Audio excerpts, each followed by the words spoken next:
अच्छा, आप सभी आलम दोबारा से आ चुके हैं क्लास फोर्थ का यूनिट 3 के साथ, जिसका नाम है नसरुद्दीन एम। तो चलिए शुरू करते हैं। One day Nasruddin was chatting with his friend. He began to boast, no one can match my skill in archery. I string the bow, take aim and shoot the arrow, whoosh the arrow is sure to his right on target. तो एक बार जो नसरुद्दीन है वो अपने दोस्त से बात कर रहा होता है कि मेरे को कोई भी आर्चरी में नहीं हरा सकता, और जब भी मैं आर्चरी करता हूँ तो जो एरो है वो हमेशा अपने टारगेट पे लगता है, मतलब जो तीर धनुष है उसका जो तीर है वो हमेशा टारगेट पे लगता है। Hearing this, one of his friends immediately brought a bow and some arrows, giving them to Nasruddin. He said, here Nasruddin, take this bow and arrows. Then pointing towards a target, he said, aim at that target and shoot an arrow. अब जब नसरुद्दीन ने ये बोला कि मैं एकदम अच्छा हूँ आर्चरी में, तो एक जो उसका दोस्त होता है वो उसको तीर धनुष ला के दे देता है, बो एंड एरो ला के दे देता है, और वो कहता है कि जो मैंने टारगेट बताया है उस पर तुम्हें शूट करना है। फिर आगे है, नसरुद्दीन हेल्ड द बो in his hands, स्ट्रंग it, aimed at the target and shoot an arrow, who the arrow didn't hit the target. अब जो नसरुद्दीन है वो तीर लगाता है धनुष पे, और जैसी उसको पीछे की तरफ खींचता है निशाना लगाने के लिए, तो जो निशाना होता है वो लगता नहीं है। Instead it fell down somewhere in the middle, और वो बीच में ही कहीं गिर जाता है।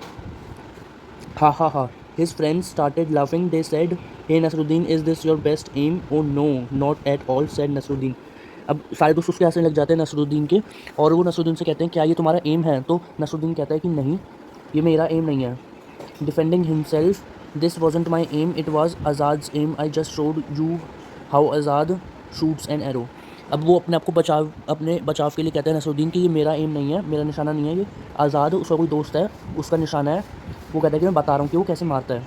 Saying this, Nasruddin picked up another arrow, once again he strung the bow, aimed at the target and shoot the arrow.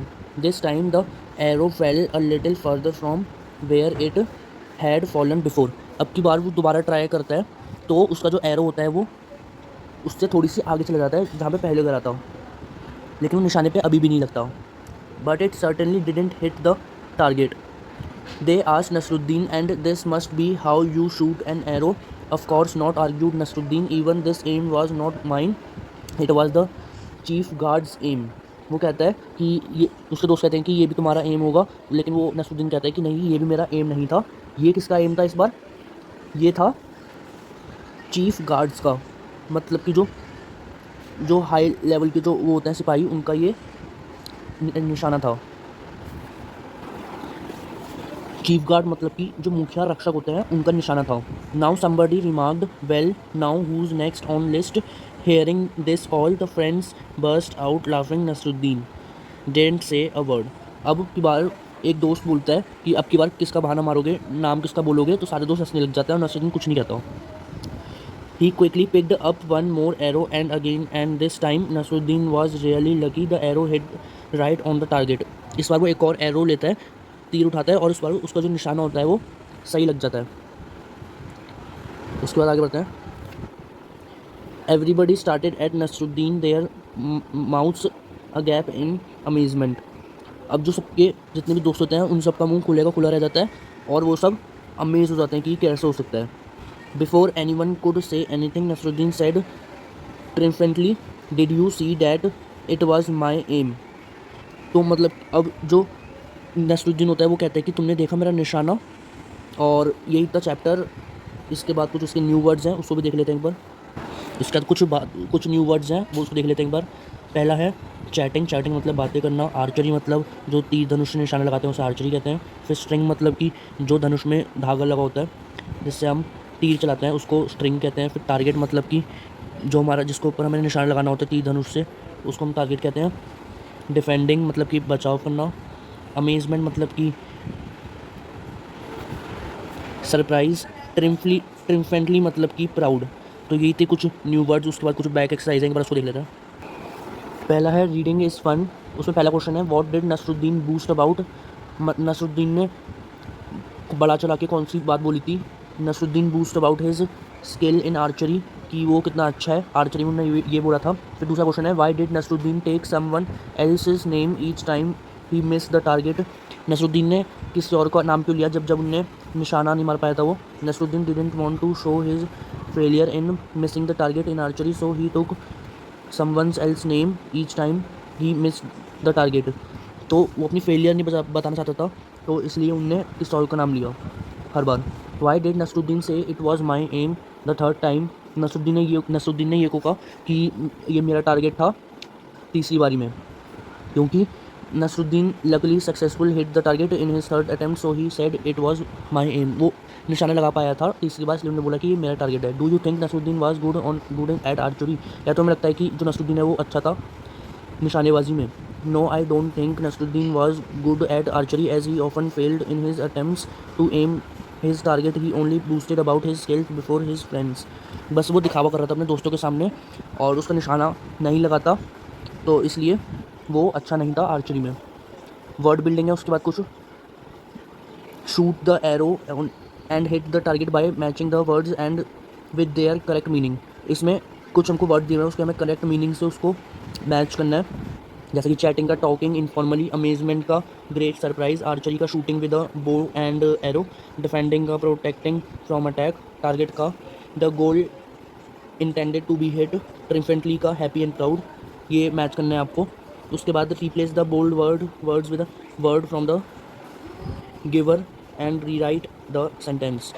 इसमें आपको रिप्लेस करना है जो बोल्ड वर्ड्स हैं, जो ब्लैक में लिखे हुए हैं, डार्क जो ब्लैक में लिखे हुए हैं बोल्ड में, उसको आपको रिप्लेस करना है, और जो वर्ड साइड में लिखे हुए हैं उसमें उसको लगाना है। जैसे कि जो अभी जो क्वेश्चन हमको सेंटेंस दिया हुआ है वो ये है, in no time she hit the object she aimed at. जैसे कि हमको बोल्ड में दिया हुआ है ऑब्जेक्ट शी एम्ड एट, तो उसकी जगह आ जाएगा टारगेट, तो उसका बन जाएगा in no time she hit the target. फिर ऐसी आंसर में आ जाएगा, Nasruddin was certainly not good archer, तो इसकी श्योरली की जगह आ जाएगा सर्टेनली। फिर उसके बाद आ जाएगा सेड समथिंग अबाउट की जगह आ जाएगा रिमार्क्ड ऑन, तो उसका बन जाएगा the teacher remarked on his good hand writing, he felt very happy.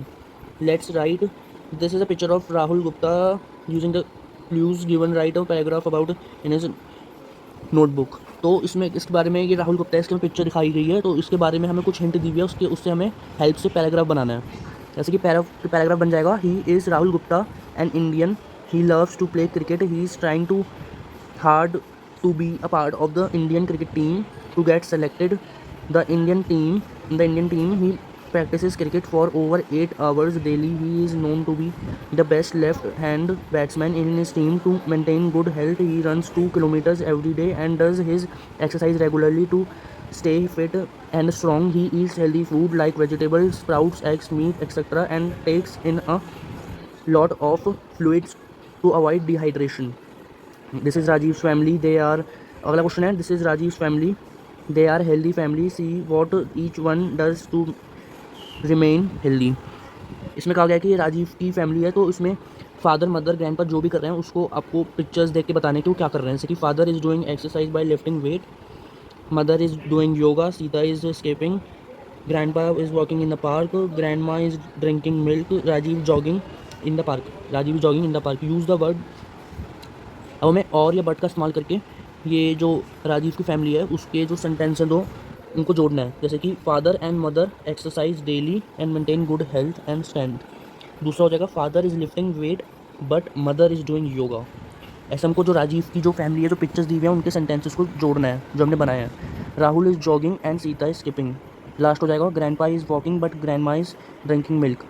फिर उसके बाद कुछ फन टाइम है, वो आप अपने आप कर लेना। फिर उसके बाद है फन टाइम, वैसे भी छोड़ सकते हो, कुछ ज़्यादा इंपॉर्टेंट नहीं है। उसके बाद है let's play, fill in the grid with words given below, you can use one word more than once. जैसे कि हम कुछ वर्ड दिए हुए हैं, जैसे कि हमको दिया हुआ है stick, bat ball, 11 table, racket ball, stadium, football, 2 और 4 ग्राउंड। तो ये हमको वर्ड दिए हुए हैं। तो जैसे कि हमको बताना है कि क्रिकेट में क्या क्या होता है, जैसे कि 11 प्लेयर्स होते हैं, है ना, और क्या क्या होता है, बैट बॉल होता है, ग्राउंड होता है, तो ये हमको लिखना है। जैसे कि वॉट यू प्ले विद, तो हम क्रिकेट किसके साथ खेलते हैं, बैट बॉल के साथ, है ना, तो पहले वाले कॉलम में आ जाएगा बैट बॉल क्रिकेट में। फिर वेयर यू प्ले इट, कहाँ खेलते हो, ग्राउंड में खेलते हैं क्रिकेट, तो ग्राउंड आ जाएगा उसके नीचे। फिर नंबर ऑफ प्लेयर्स क्रिकेट में कितने होते हैं, 11, तो 11 आ जाएगा। हॉकी में कहाँ खेलते हैं हम, हॉकी स्टेडियम में, तो हॉकी स्टेडियम में आ जाएगा। किससे खेलते हैं? स्टिक और बॉल से खेलते हैं। कितने प्लेयर्स होते हैं? 11 होते हैं। टेबल टेनिस किससे खेलते हैं? रैकेट से। कहाँ खेलते हैं? स्टेडियम में। कितने प्लेयर्स होते हैं? 2 और 4 होते हैं, 2 या 4। फुटबॉल किससे खेलते हैं? फुटबॉल से। कहाँ खेलते हैं? स्टेडियम में। कितने प्लेयर होते हैं? 11। तो ऐसा सबको फिल कर देना है, इन सबको आसान सा ही है। तो उसका अगला क्वेश्चन है, use the information in the grid, write a sentence about each game one has been done for you. अच्छा, जो हमको ये जो वर्ड सेंटेंस जो हमने बनाया है उसका हमें मतलब कि सेंटेंस बनाना, मतलब जो हमें वर्ड दिए गए थे उनसे हमें सेंटेंस बनाना है। जैसे कि पहला बन जाएगा, cricket is an outdoor game, we play it with a bat and ball, there are 11 players in the game. तो हमें मतलब कि सारी इन्फॉर्मेशन जितनी भी कि कहाँ खेलते हैं क्रिकेट, कितने प्लेयर्स होते हैं, किससे खेलते हैं, बैट बॉल, सबका मतलब एक सबको कंबाइन कर देना है, ये सब करना है ना। जैसे कि hockey is a outdoor game, जो हमने टेबल में फिल करा था, it play with a stick and a ball, there are 11 players in this game. तो ये हमको कंबाइन करके सब कंबाइन करके लिखना है। फिर table tennis is an indoor game, we play it on the table by using a racket and a ball, there are 2 और 4 players in this game. Football is an outdoor game, we play it with a football, there are 11 players in this game. फिर question है, the following words are used in various sports, list them under the sport that are used इन। जैसे कि googly किस में, कौन से sport में इस्तेमाल होती है? हॉकी में, क्रिकेट में या फुटबॉल में। गोल किस में इस्तेमाल होता है? तो वो सब हमको पढ़ना है। जैसे कि हॉकी में क्या क्या होता है? गोल होता है, पेनल्टी होती है और कॉर्नर होता है। और क्रिकेट में गूगली होती है, एलपीडब्ल्यू होता है। फुटबॉल में गोल, पेनल्टी, फ्री किक होता है। और उसके बाद ये पपेट वाला है कि आपको पपेट बनाना है बॉल वगैरह से, वो आप बना लेंगे। एक बार मैं आपको दिखा दूंगा स्क्रीन पे, तो आपको उसको देख के बना लेंगे, ये आपको खुद करना है। उसके बाद क्वेश्चन पूछे मैं, जैसे कि उसके बाद हमारे पास एक क्वेश्चन है कि right 2 sentences on your puppet. ने पपेट जो हमने बनाया है उसके ऊपर 2 सेंटेंस बनाओ। ये पहला तो आ जाएगा, the puppet which I have is very beautiful dressed up. जो पपेट मैंने बनाया है वो बहुत ही सुंदर कपड़े पहने हुए है। और दूसरा आ जाएगा, the puppet dances very gracefully in the show. जो पपेट है वो बहुत अच्छी तरीके से नाचा शो में। दूसरा सेंटेंस ये आ जाएगा। तो यही था चैप्टर। पसंद आया तो लाइक शेयर सब्सक्राइब कमेंट कीजिए। धन्यवाद।